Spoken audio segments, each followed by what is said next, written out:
1절부터 12절까지를 우리가 팔복이다 그렇게 말하죠.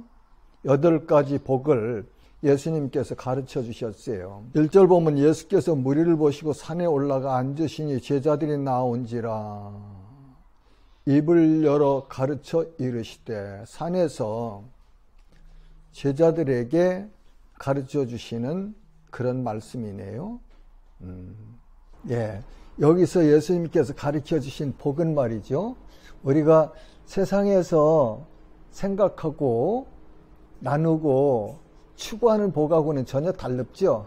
네, 그래서 복이 있나니, 어떤 사람 복이 있나니 그러면서 그 다음에는 그 복을 의미해 주시는 천국이 그들의 것이며, 그러니까 이 복의 열매는 하나님이다, 하나님 나라다, 그렇게 놓고서 이 8가지 복에 복이 있는 자는 무엇을 받을 것이며, 그걸 해석해야 되지 않는가 생각해요.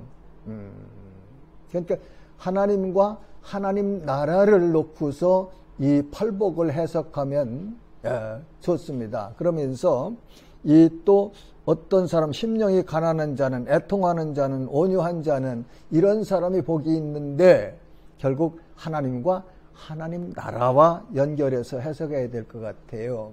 근데 이 앞에 이런 사람은 하는데 곧 그게 마음속에, 여기 지금 8가지가 쭉 보면 마음이죠. 그죠? 마음이고 행동으로 나타나는 복이 있는 자가 몇 개 있긴 있어요. 그러니까 마음과 우리 행함, 이걸 통해서 하나님과 하나님 나라에 거기서 얻는 복을 우리에게 가르쳐 주십니다. 그러니까 이거를 이제 집에 돌아가셔서 쭉 3절부터 노트에 적으시면서, 심령이 가난한 자는 복이 있나니 천국이 저희 것이며, 이제 천국이라는 복의 열매를 정해 주셨어요. 그렇죠? 그런데 심령이 가난한 자는 그 천국을 소유할 수 있는 조건이 심령이 가난해야 된다. 그러면 도대체 심령이 가난한 건 뭐냐? 내가 어떻게 하면 심령이 가난해질 수 있느냐? 이런 것들을 구체적으로 한번들 시간을 내서 정리해 보세요. 그렇게 해서 또 같이 또 나누면 더 좋겠네요. 그렇죠? 그래서 저희 하는 말이 있어요. 성경을 배우든지 가르쳐라. 근데 가르치려면은 배우는 방법을 먼저 습득해야, 내가 뭘 가져야 또 이웃하고 나눌 거 아닙니까? 그래서 그런 방법이 좋을 것 같으네요. 그러니까 이 5장 1절부터 12절까지 잘 정리하셔서 한 절 한 절 거기서 하나님께서는 우리에게 무엇을 주시길 원하는데, 그러려면 내가 무엇을 갖춰야 되는가? 그럼 어떻게 갖춰야 되는가? 왜 갖춰야 되는가? 그런 것들을 질문 형식으로 내게 질문하면서 이 말씀을 한번 정리해 보세요. 그러면 참 좋을 것 같습니다. 자, 그 다음에는 13절부터 16절까지인데, 여기는 제자의 정체성을 가리켜요. 그죠? 정체성. 그리고 어떻게 살아야 되는지 그걸 가르쳐 주세요. 근데 정체성은, 제자는 세상의 소금이고 세상의 빛이다. 그러면서 결론적으로 어떻게 살아야 되는지는 16절에 보면은, 이같이 너희 빛이 사람 앞에 비치게 하여 그들로 너의 착한 행실을 보고. 빛과 소금이 어떻게 나타나야 되느냐면 착한 행실로 나타나야 된다. 그렇게 말씀하시죠. 그래서 그러면 하늘에 계신 너희 아버지께 영광을 돌리게 하라. 착한 행실을 보고. 빛이요 소금이라고 아무리 내가 자기 정체성만 주장하면 열매가 없으면은 우리의 아버지신, 우리의 왕이신 하나님이 업수여김을 당하게 되고 욕을 먹게 되죠. 왜 오늘날 우리 교회가, 성도들이 세상 사람들한테 손가락질 당하고 짓밟히고 욕먹느냐? 다는 아니지만 많은 사람들이 겉에 드러나는 모습들이 이 자기 정체성을 확인하지 못했고 자기 본분에 충실하지 못했기 때문에 나타나는 현상 아닐까 생각해요. 그래서 여기서 보면 소금과 빛은 착한 행실을 통해서 아버지께 영광을 돌릴 수 있다. 그런 말씀이죠. 그렇죠. 소금이고 빛이면은 사람들에게 유익을 주는데, 유익을 주는 거 아니에요? 빛은 어둠을 밝혀주기도 하고, 소금은 부패를 방지해주기도 하고, 맛도 내고 하는데, 내가 목사인데, 내가 전도사인데, 내가 장로인데, 권사인데, 집사인데, 교사인데, 찬양대원인데, 내가 교인인데, 내 행실이 착하지 않다면 사람들이 보면서 아이 뭐 하는 것들 뭐 그러지 않겠습니까? 도매금으로. 네. 그래서 여기 이 13절에서 16절까지 말씀은 우리의 정체성을 가르쳐주는 성도의 정체성. 그렇죠? 너 누구야? 너 그러니까 이렇게 살아야 맞아. 그러면서 결과적으로 열매는 내 그 착한 행실을 보고서 하나님의 영광을 받으시는 거다. 그런 말씀이죠. 그러니까 이렇게 착한 행실을 하려고 그러면 우선 바른 정의가 있어야 되겠죠. 그렇죠? 바른 정의가 있고, 그리고 이웃 간에 살아가는데 착하다는 것은 나누고 베풀고 양보하고, 여기 아까 저 팔복에서 이야기해 주시는 그런 모습을 살아갈 때, 그런 삶을 살아갈 때 그것이 착한 행실이 아닐까. 그렇게 죄에서 떠나고 죄를 멀리하고, 그리고 하나님을 사랑하고 하나님을 두려워하면서, 사랑하면서 두려워하는 것이 경외함이라고 그러거든요. 경외함. 그렇게 살아갈 때에 하나님께서 영광을 받으신다. 그런 말씀이죠. 자, 17절에서 20절은 율법에 대해서 말씀하시죠. 그렇죠? 율법. 그런데 율법 없어지지 않는다고 하시잖아요. 그렇죠? 그래서 지난번에 제가 한번 계명과 사랑인가? 그런 제목으로 한번 10계명을 같이 상고했던 그런 기억이 나네요. 그러니까 율법 절대로 없어지지 않는다고 하세요. 왜? 하나님이 세우신 법이고 그것이 하나님의 사랑의 법이에요. 구체적으로 이렇게 가르쳐 주신 거잖아요. 그러니까 그 중심은 하나님의 사랑과 공의예요. 사랑과 공의. 그거는 하나님의 성품이기 때문에 없어질 수가 없죠. 없어지질 않아요. 그러면서 예수님은 그 공의와 사랑을 완성하러 오셨다. 완성하러 오셨다. 그러니까 십자가에 죽으시면서 하나님의 공의를 예수님이 이루셨고, 그리고 죽으시면서 하나님의 사랑을 실천하셔서 공의와 사랑을 완성시키신, 율법을 완성시키신 그런 예수님이 되셨죠. 그래서 우리에게 의로운 삶을 살아야 된다. 바리새인들은 예수님께 아주 책망을 심히 많이 받았어요. 그렇죠? 그런데 그러면 너는 그 바리새인보다 낫냐? 살아가는 모습이 의를 추구하는 모습이 바리새인보다 나느냐 말이죠. 아니잖아요. 바리새인은 예수님을 안 믿었어요. 안 믿었어요. 그것 때문에 책망받았지. 예. 그래서 우리는 예수님을 믿어서 믿음으로 은혜로 구원을 받았고, 그러니까 너희들도 바르게 살아야 된다. 행위로만 이렇게 보이려고 하는 마음과 행동이 하나가 아닌 거죠. 그렇죠? 그 위선이죠. 예수님은 그걸 지적하시며 그걸 책망하신 거예요. 그러니까 우리도 살아가면서 의라는 것은 하나님이 의세요. 하나님을 닮아가고 하나님을 경외하고 하나님의 말씀을 따라가는 일에 우린 열심을 가져야 돼요. 열심을 가져야 됩니다.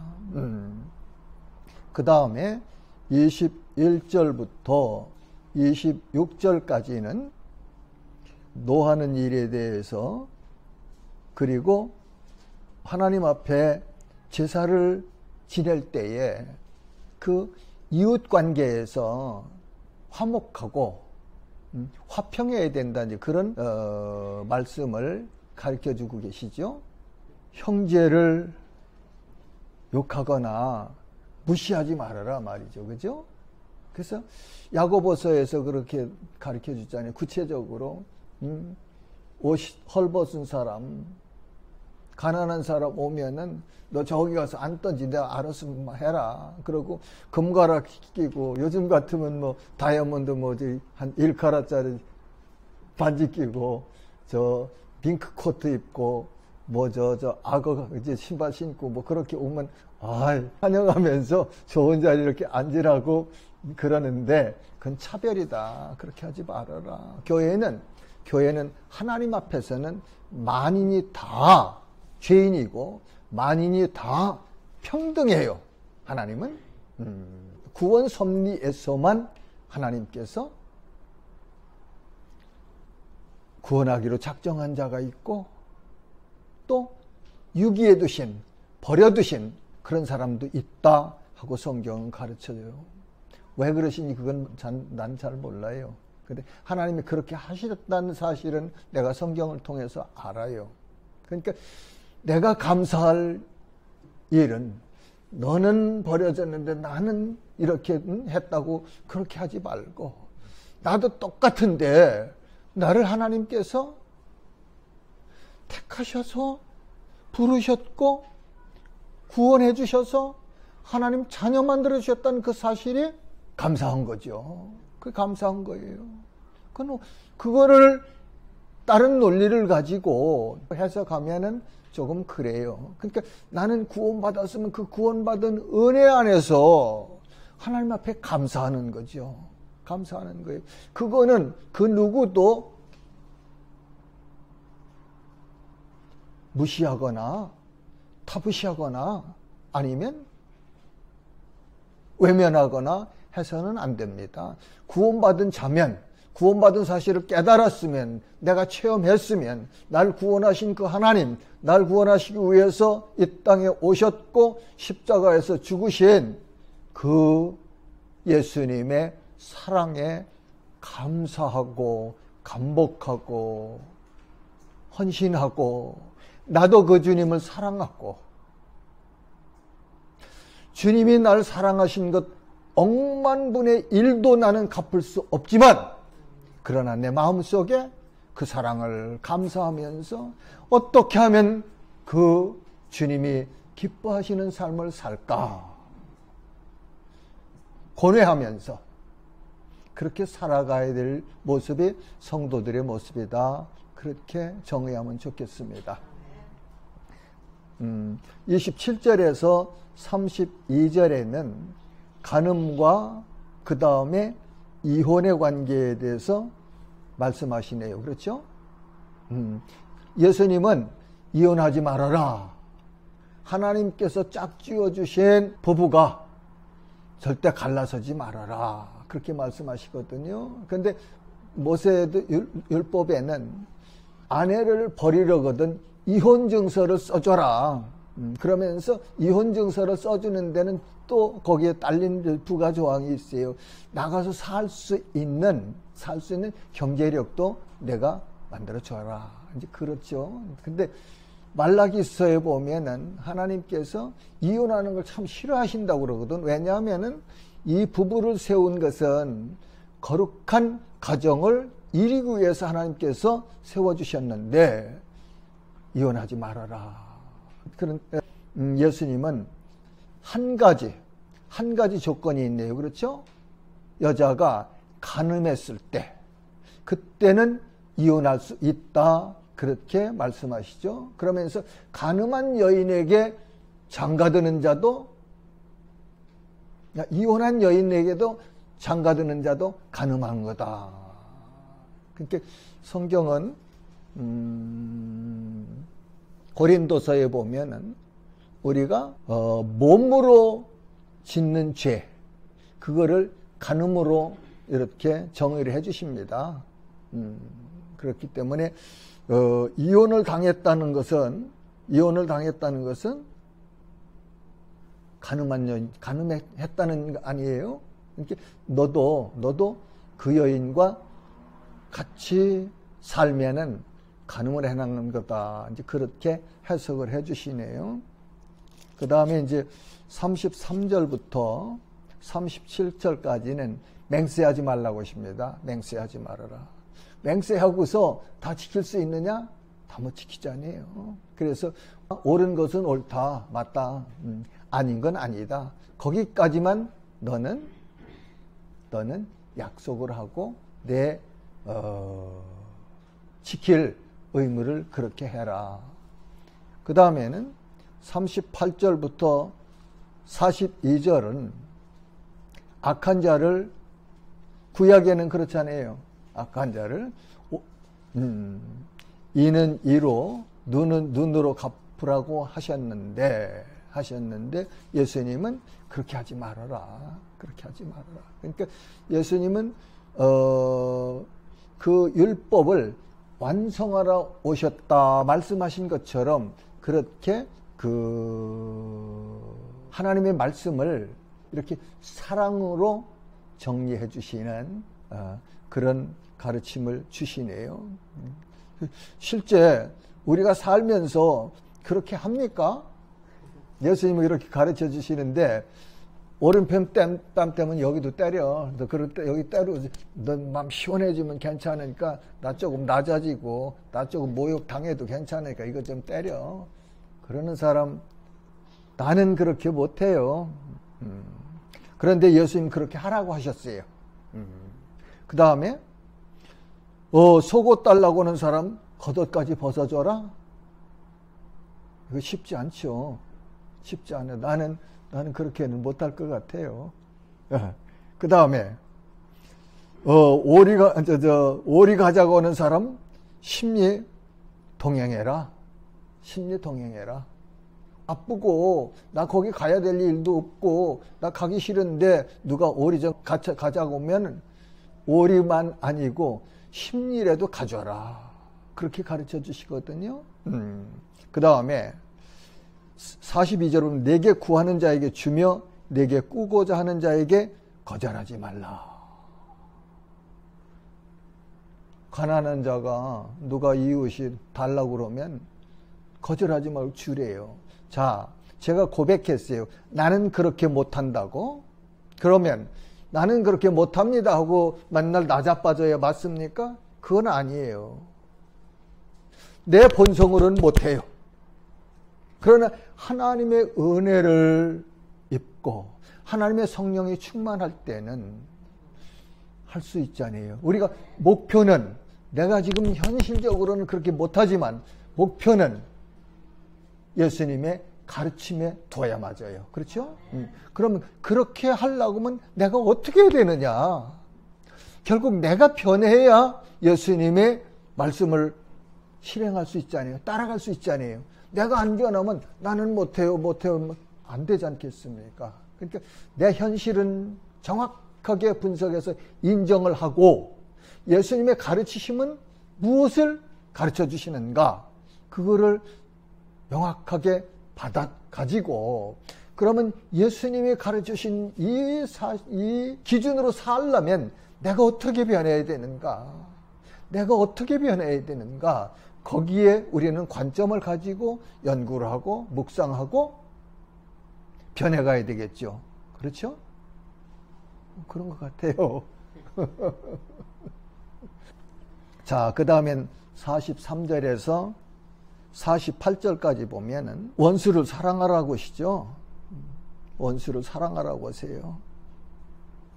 그런데 그렇게 하면은 48절에 보면 그러므로 하늘에 계신 너희 아버지의 온전하심과 같이 너희도 온전하라. 목표를 거기 둬야 되겠죠. 그죠? 하나님의 의, 하나님의 긍휼하심, 하나님의 인자하심, 하나님의 사랑. 그 하나님을 닮아가려고 쫓아가는 사람들이 예수님의 제자예요.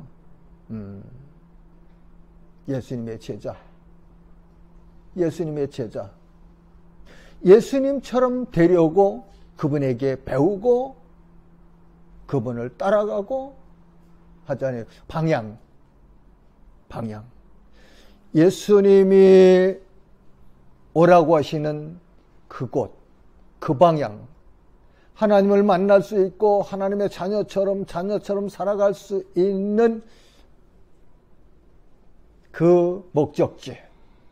거기를 따라가는 사람들이 하나님의 자녀들이고 성도들이고 예수님의 제자입니다. 제자로 산다는 것은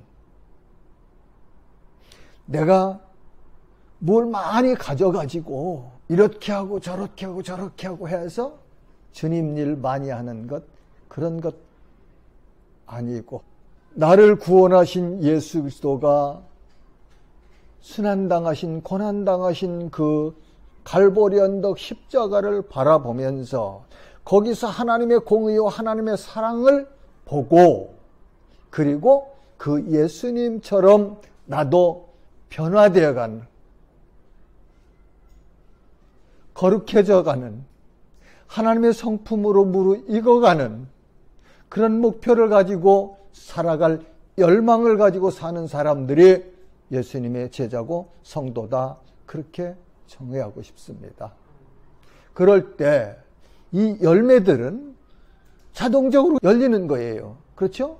성령이 충만하면 성령의 열매 맺는 거고 내 욕심이 충만하면 내 욕심의 열매를 맺을 수밖에 없고 성령이 충만하면 자연히 성령의 열매가 나오죠. 내가 온전한 소금이면은 그 염분이 정품 소금이 갖춰야 될 퍼센테지의 염분을 가지고 있으면 사람들이 즐겨 사용하는 소금 역할 하지 않겠습니까? 맛을 잃으면 그 말은 염도를 루징해서 염도를 상실해서 겉모양은 소금인데 속은 염도가 없는 상태, 그거 얘기하는 거 아니에요? 그러니까 그렇게 안 되려면 내가 소금의 온전한 성분을 갖추려면 나 어떻게 살아야 되는가, 거기에 우리가 고민해야 되죠. 그렇죠? 그러니까 오늘 말씀 보면은 가장 중요한 것은 마음이에요. 그죠? 마음이 누구를 향하느냐? 하나님을 향해야 되고 그 하나님을 향한 내 마음이 하나님께서 인정하시는 그런 마음 될 때 복 있는 자다. 그렇게 이 8가지 복이 다 하나님과 하나님 나라에 이렇게 결부된 복이에요. 그래서 제가 말하잖아요. 우리가 세상 사람들이 원하는 복은 예수 그리스도를 주님으로 믿어서 거듭나서 구원받으면 하나님의 자녀가 돼요. 그렇죠? 그러면 싹이 난 거예요. 그게 싹이 난 거예요. 그러면 가면서 하나님께 주시는 은혜를 통해서 꽃이 핍니다. 그리고 열매를 맺어가요. 그러니까 우리는 예수 믿으면 금방 그냥 일확천금 거부가 되기를 원하는데 그건 욕심이에요. 다 두고 보세요. 정말로 예수 믿어서 구원받은 사람들, 그들의 행실이 점점 변해가요. 저도 똑같아요. 그리고 그 하나님의 자녀들이 살아가는 그 생활, 경제적인 거, 또 말하자면 우리가 형통하다고 할 수 있는 복, 점진적으로 시간이 가면서 반드시 이루어지는 걸 나는 목격하고 살아요. 그래서 예수 그리스도를 주님으로 믿어서 하나님의 자녀가 됐으면 그 다음부터는 어떻게 하든지 내가 하나님을 닮아가는, 하나님의 뜻을 이루어가려는 열망을 가지고 살면 나머지는 하나님께서 그 방향을 옳은 방향으로 정해주시고 그 방향을 가게 하시기 때문에 그렇게 열매를 얻는다. 그러니까요, 제가 늘 주장하지만 바르게 열심히 살자. 열심히 살고, 그리고 주님의 말씀을 따라가자. 그러면 모든 것이, 가장 중요한 것은요, 복 중에 중요한 것은 이 마음의 화평이에요. 평강. 샬롬 하잖아요. 아무리 많이 소유를 했어도 마음의 평강을 누리지 못하면 그건 지옥 생활이에요. 마음의 평강을 하나님께서 주시고, 가정에 평안을 주시고, 아내와 남편이, 부모와 자녀가, 형제 간에, 자매와 자매 간에 화목하고 사랑하는 것이, 그것이 복이잖아요. 이 팔복의 내용이 거기에 있거든요. 그 다음에는 우리 일용할 양식입니다. 일용할 양식. 그렇죠? 그 아버지께서 아시고 미리 준비하신다고 하잖아요. 미리 준비하신다고 합니다. 어떻게? 부족함이 없도록. 부족하다고 생각되는 건 내 욕심이지. 내 욕심이 과해서 하나님이 주시는 거를 인정을 안 할 때 부족한 거죠. 안 부족해요. 절대 안 부족합니다. 늘 우리는 감사할 수 있죠. 그래서 무슨 일을 결정할 때 늘 이것이 내가 이렇게 가면은, 이렇게 결정하면 하나님이 기뻐하실까? 하나님이 영광을 받으실까? 하나님, 내가 하나님 종으로, 하나님 자녀로 살아가는데 이렇게 살아가면은 하나님이 웃으실까? 아닐까? 거기에다가 포커스를 두고서 생각하고 기도하고 결정을 하세요. 주님 뜻 뭔지 모른다고 알게 해주세요. 그러지 마세요. 주님 뜻은 이미 정해지셨어요. 말씀을 통해서 하나님을 사랑하고 우리 행실을 통해서 하나님이 영광을 받으시면 그게 주님 뜻이에요. 거기서 밖으로 나간 것, 그건 하나님이 원하시지 않는다 생각하면 돼요. 이거 두 개 놓고 이게 뭐 맞나? 이게 맞나? 점쟁이들이 하는 얘기예요. 점쟁이들이. 지가 아나? 알지도 못하면서 그냥 이렇게 너 이쪽 가야 돼. 너 이거 해야 돼. 그럼 그거 가지고 마음의 위안들을 받는데 그건 아니에요. 아니에요. 그래서 이 말씀을 공부하자는 이유가 거기 있어요. 하나님의 말씀을 알아야 내가 어떻게 살아가는 건지, 어떻게 살아가야 하나님이 기뻐하시는 건지 알 거 아닙니까? 알아야 행하고, 행해야 열매를 맺죠.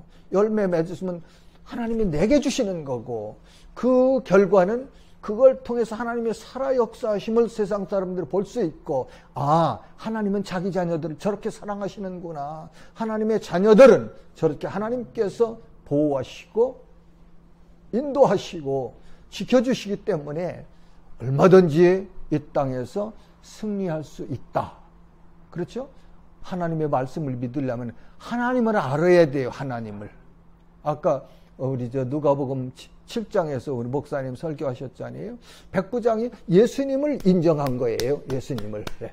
예수님, 당신이 말씀하시면 그 말씀대로 이루어질 수 있다는 걸 내가 믿기 때문에, 신뢰하기 때문에 그 믿음 아닙니까? 그렇죠? 그렇게 말씀하십시오. 그런 말씀대로 되는 줄 내가 믿습니다. 나는 당신이 하나님의 아들이신 것을, 당신이 능력자인 것을 내가 알고 믿습니다. 그 얘기예요. 그걸 보시고, 그 마음을 보시고, 그 믿음을 보시고 예수님께서 칭찬하신 거거든요. 그러니까 이렇게 저도 잘 모르지만, 저도 연약하고 우매해요. 그렇지만 이렇게 함께 나누면서 가다 보면 하나님께서 우리 각자 모두에게 주시는 은혜가 있습니다. 네. 주신 달란트가 다른 것처럼 주시는 은혜도 또한 원리는 같지만 적용의 구체성은 각각 달라요. 그러니까 뭘 가지고서 그렇게 나타나는 열매를 가지고 나는 옳고 너는 틀렸다고 하면 안 돼요. 다양성을 인정하면서 단 하나, 그 중심에 하나님의 의가 있느냐, 하나님이 영광을 받으시느냐 아니냐. 아무리 큰 일을 해도 하나님이 영광을 못 받으시면 그건 하나님이 주신 은사도 아니고 하나님의 성령이 역사하시는 게 아니에요.